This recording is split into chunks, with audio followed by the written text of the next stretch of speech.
What does wisdom look like? Maybe this is the picture that pops into your head. Gray hair, long beard, thick spectacles, all the knowledge. And how about an owl for good measure? Many older people do have wise things to say. But if you want to be wise, you don't have to wait till your hair turns gray. Because wisdom can look like you. It's all about finding out what to do and then, of course, doing it. See, wise people are curious and willing to learn, especially the truth about themselves. Wise people are willing to ask for help. Hey, Aunt Jen, this kid said something mean to me. What should I do? Wise people choose to fill their minds with things that are good and true, so they can choose to speak words that are loving and true. Whether you're 5 or 75, you can say, God, your wisdom is all that I'm after. I want to grow stronger. I want to dig deeper. And when you find out what you should do and do it, others can see God at work in you. That's why wisdom is an amazing way to worship God with your life. Because worship is about more than just singing loud. It's all about living loud.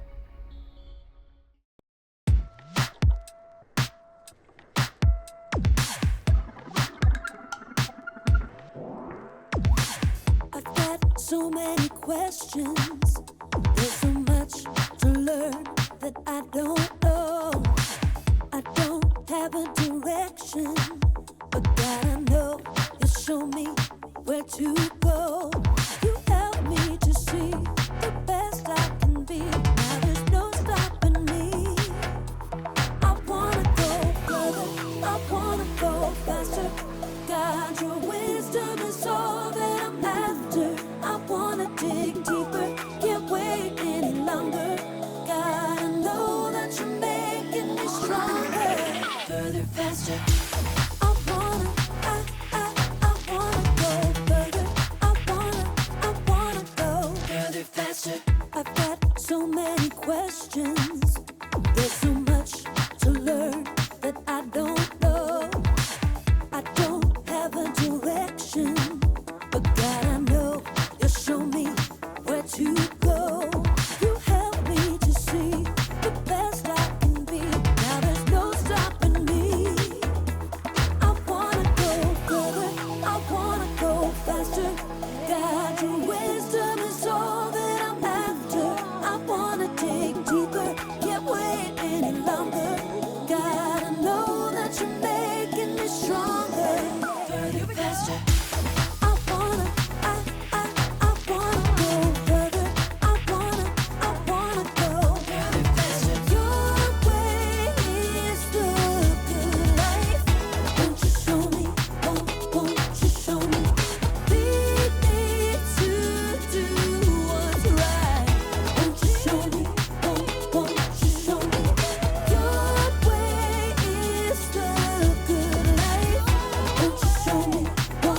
Warning, the following underwater scenes were narrated by someone who has no idea what they are talking about. Water. It covers a lot of the earth. How much? A lot. Rivers, oceans, lakes, bathtubs. Water is everywhere. But what about all the animals that call water home? How do they live? How do they eat? We'll find out today on another episode of Animals Eating Underwater. Our first creature is the vacuum face hippopotamus fish.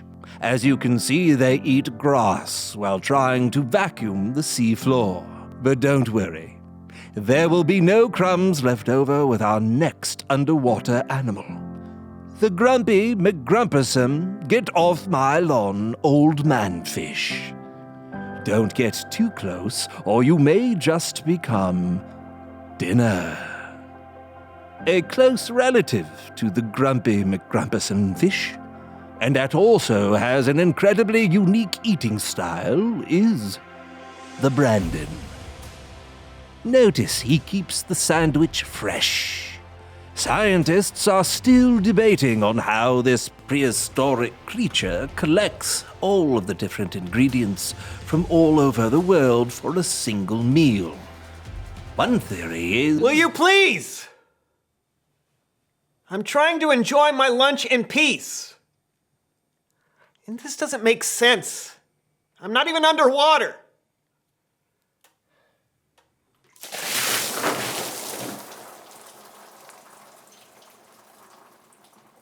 Even though the bread is soaked, this odd creature still finds way to eat his meal in peace.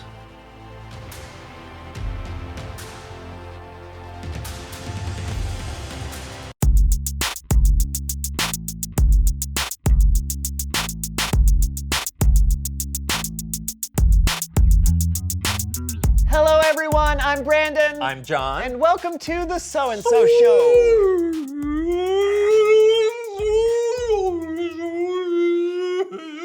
What is that? It's like a whale sound.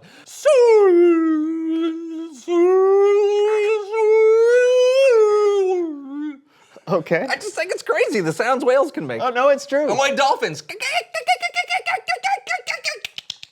That's impressive. Yeah. What does it mean? I don't know. Maybe we should ask someone. Someone who knows stuff.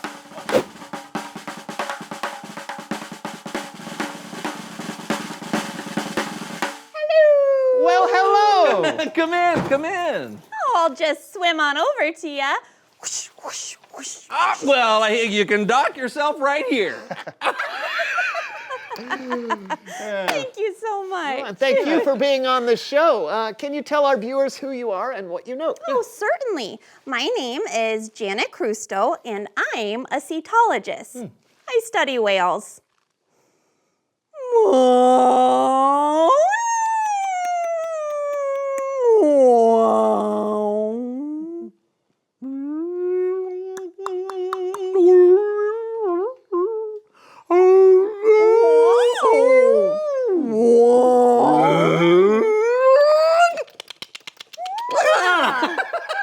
Yeah. Now, what did I just say? I have no idea. Oh. But it sounds like one of the ways certain species of whales talk. Oh, wait, whales can talk? That's what we think. Listen to this. Whoa, those are whales? Yeah. Do you know what they're saying? No, but I want to. Sometimes whales use that clicking noise to bounce the sound off other objects to learn where they are or to help find food. We call that echolocation. Oh, so that's like sonar. Well, look at you, Mr. Smarty Pants. Oh, why, thank you. It's kind of like how bats find insects at night. Yes, but we now think whales also use clicks to talk to each other. That is so wild. I know. And how do you hear what they're saying? Like, how did you make this recording? With something called a hydrophone. It's basically a fancy name for an underwater microphone. We can record all sorts of whale sounds underwater, clicks and songs. Oh, songs? Oh, a music fan, are ya? Yeah. Well, listen to this.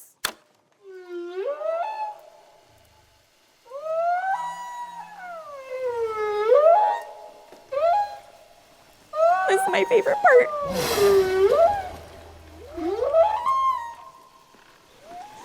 I could listen to this all day, but I won't. That is so beautiful. Yes, that's from a humpback whale. These sounds can travel hundreds of miles. I can only make my voice travel a few hundred feet. And that's if I'm talking like this. That's the most amazing thing I've ever heard. I know. It's crazy! It really is. Why are we still yelling? You know, there's still so much we don't know about whales. And I'm very excited about that. Wait. You're excited about stuff you don't even know? Oh yeah, of course. Just because we don't know something now doesn't mean we won't know it someday. That's why we gotta keep searching and asking questions and learning. Who knows? Someday we might be able to have a real conversation with a whale. Whoa.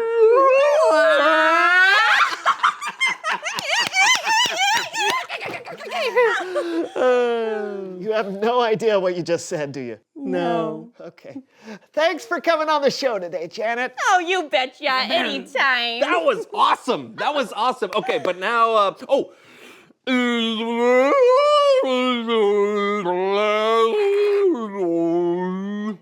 It's Bible story time with Kellen.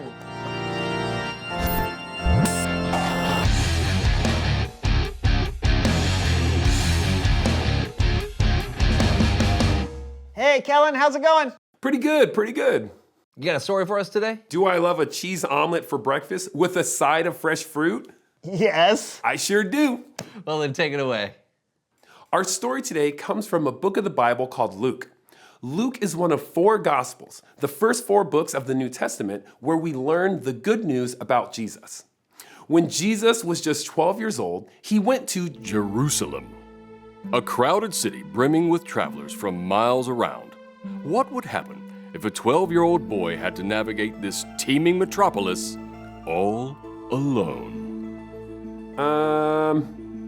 I guess we're about to find out. You're about to find out when we go behind the Bible.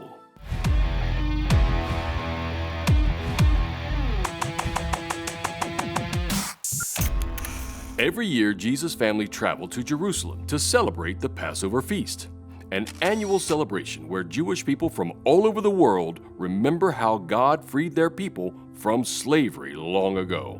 But this year's feast would not turn out the way they expected. When Jesus was 12, we went to Jerusalem like we did every year. We took lots of family and friends with us. It was a wonderful time. And when it was over, me and Joseph and the whole family headed back home. At least we thought it was the whole family. I just want to be clear. There were a lot of people with us. I mean, a lot of friends and relatives. How many? I can't really, I don't know. I'm just saying it could have happened to anyone. Okay? Okay. Just, don't judge us. After Joseph and Mary had been traveling for a day back to their hometown of Nazareth, they realized something important. So we hadn't seen Jesus since we left Jerusalem. I assumed he was with someone else, back hanging out with some of his cousins. Then we started asking around and realized no one knew where Jesus was. I just want to be clear. There were a lot of people, okay? Okay. But at this point, we're like, we have got to get back to Jerusalem, and we need to get back like yesterday. Crazy, right? Mary and Joseph had left Jesus in Jerusalem. I just want to be very clear. There were a lot of people. It could have happened to anyone. I think they get it. Okay. So Mary and Joseph rushed back to Jerusalem to look for Jesus. They looked everywhere they could think of. But it was a big city, and there were a lot of places to look. They searched high. They searched low. They searched all around, but they couldn't find their son. We looked for 3 days. 3 days!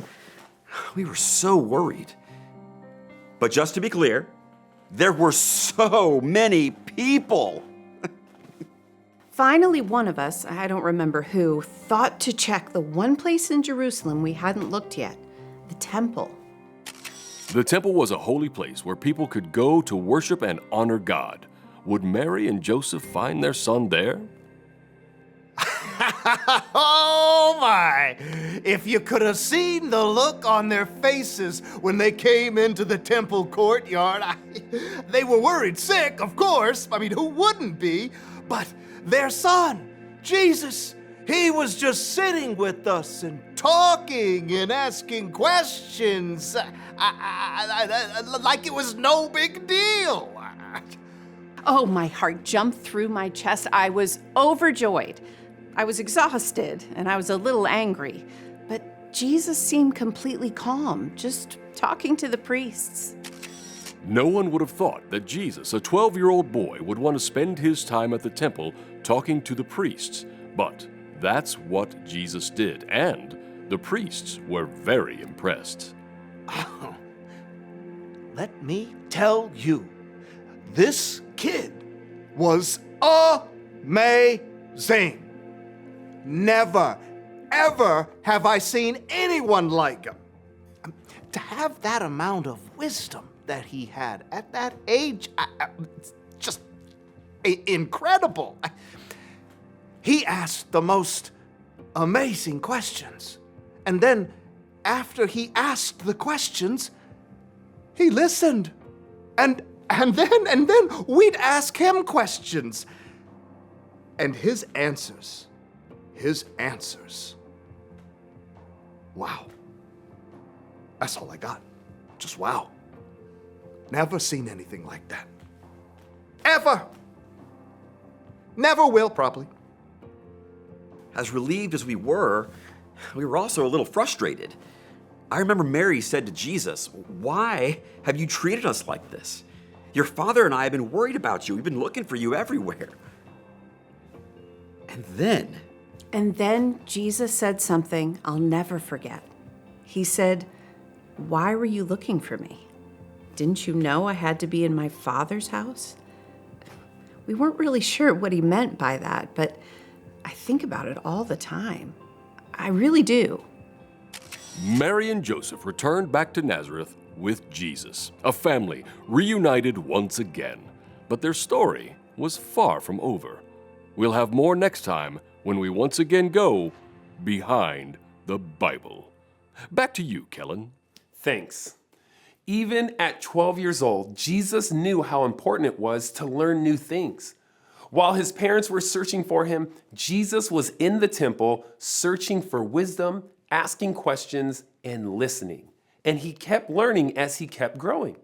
Luke went on to write that Jesus became wiser and stronger. He also became more and more pleasing to God and to people. The end. Great story. It's fun to see what Jesus was like when he was younger. Yeah, sometimes we forget that Jesus was a kid. In fact, this is one of the only stories that we have of Jesus when he was young. Yeah, and he was already so wise. Yep, but he kept growing in wisdom. Jesus was a great example for us. We can grow wiser like he did when we choose to listen and ask questions. There's always more out there to learn. Absolutely. Thanks, Kellen. Hey, my pleasure. I'll see you fellas next time. You know, one time I got separated from my parents at a shoe store. Oh. Yeah, but the only wisdom I got was that the manager doesn't really like it when you climb on top of the shoe shelves. You did what? I was trying to see my parents, Brandon. Oh, yeah. And then I fell into a big vat of old socks. Uh-huh. Reveal the question. What does it mean to be wise? I think listening is a big part of it. Right, and being curious about things you don't know, like Janet with whales. Yeah, we know Jesus was wise and kept growing in wisdom. So if we want to know what it means to be wise, we can just read about the things Jesus said and did in the Bible. Yeah, and then follow his example. Yeah, exactly. So what do you think? What does it mean to be wise? Yeah, talk about it together, and we'll see you next time on The So-and-So Show!